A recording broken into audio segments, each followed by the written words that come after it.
The best fantasy stories don't just entertain us, they transport us. One moment you're on your couch, the next you're in a crumbling castle, a crowded marketplace, or a magical city, or you're running through the woods with something chasing you. But what actually makes a made-up world feel so real? Why do some stories linger in our bones while others may feel like a little bit of cardboard cutouts? I'm Rick Bettencourt, fantasy author and creative mentor, and today I'm breaking down what I believe makes a fantasy world come alive. I'll also be sharing some behind-the-scenes peeks from my upcoming novel, The Rise, which is part of my new series, The Rise of the Normals. So let's dive into what it takes to create magic.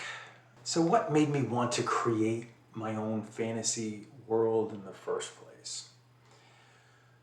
So in The Rise of the Normals, my new series, it revolves around a new species of human. This human species that is becoming magical. Hence the rise. There's a rise to the so-called normal people of the world that are becoming magical. But it's set in a magical fantasy world. So there's a forest called Hubbard Forest, which is in the central part of Maine. And within that, there's wolf shifters, there's vampires, there's dragons, there's witches, there's a whole kingdom, literally, of fantastical creatures that cohabit together. They are threatened by this so-called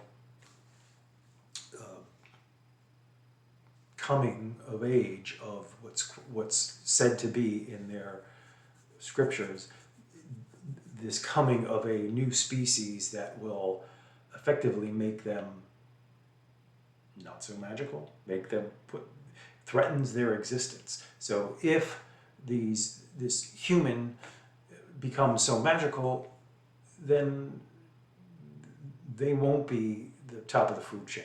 Humans will, and they're threatened by that. So this sort of set the stage for what I wanted to create in this world of magic, in this world of creating magic for humanity. So contrasting rather, a magical bubble, literally this bubble that's protected around this forest, to what's outside of the forest, outside of the other parts of New England and the world at large, is just the ordinary everyday humans like you and me. And these two worlds clash at the very beginning of the novel. When I'm reading fantasy, what pulls me in and makes me feel like that world exists, even if it's totally made up, are characters. Characters, they need to feel real, even if they're magical, especially if they're magical. I need to be able to relate to them, right? I mean, there's actually, T.J. Klune is really good at that. I'm reading his Under the Whispering Door, but I've read Wolf Song and the House on the Cerulean Sea, and the relatability of his characters is phenomenal, right? So we all can take something or find ourselves in these characters.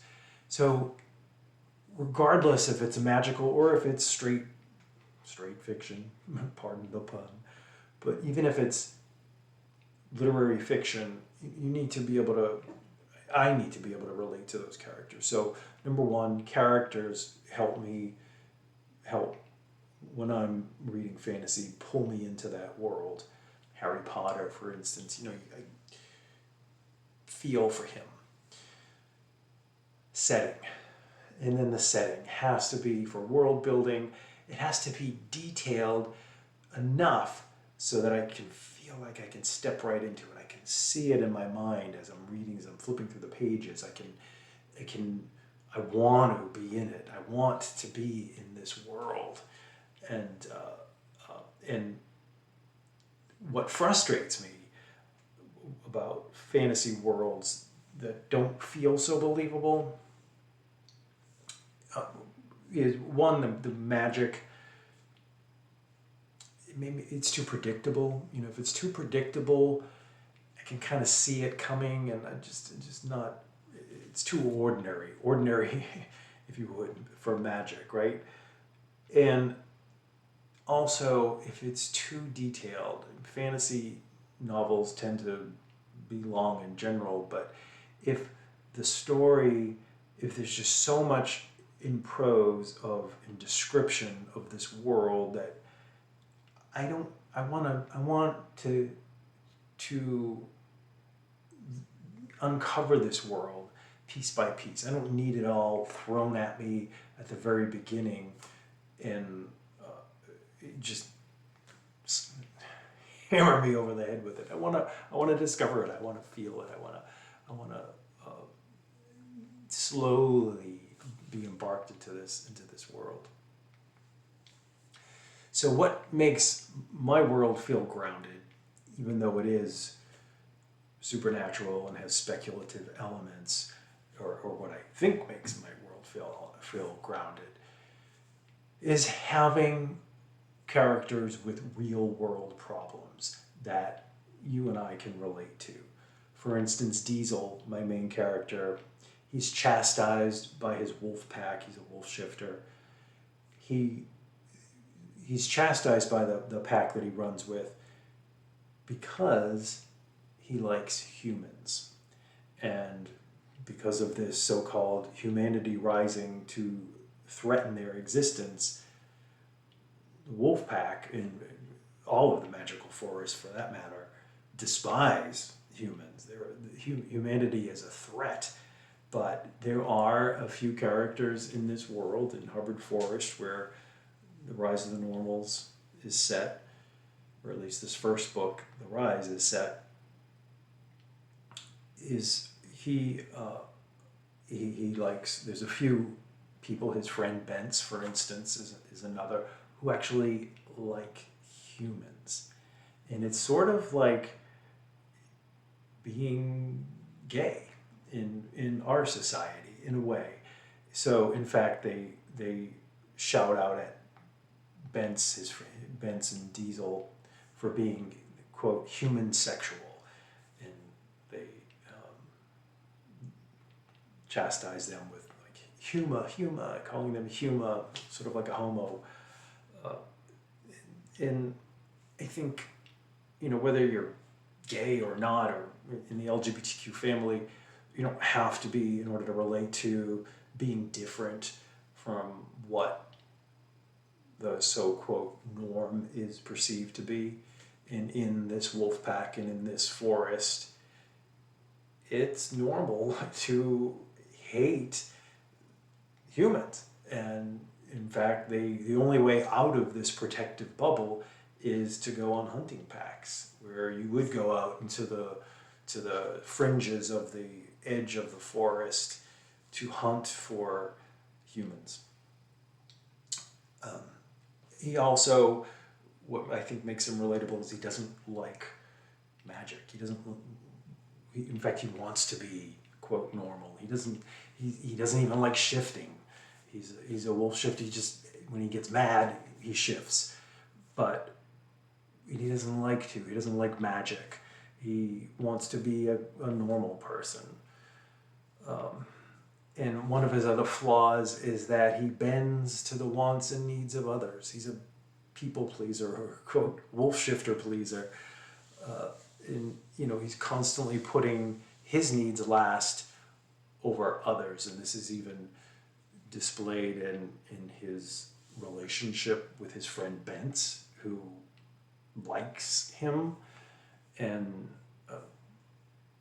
Diesel does what he thinks Bence wants of him, which may be in having a relationship.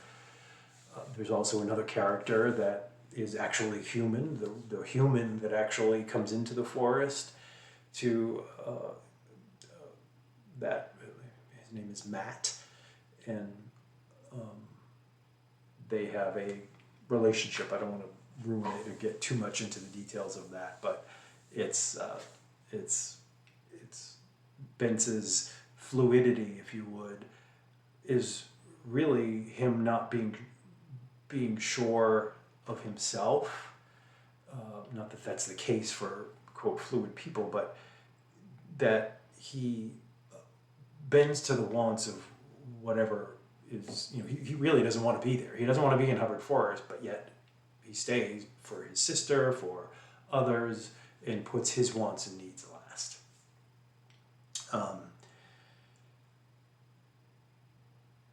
So this video is getting longer than I wanted to, but I just wanted to share a little bit about my journey in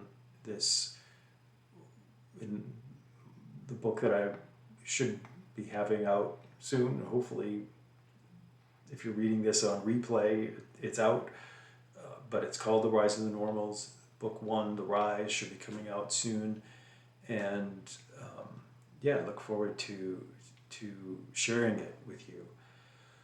So what are some of the non-negotiables when it comes to your writing and reading of fantasy? What are some non-negotiables that you have about a world or a book, story, and what do you love most about them?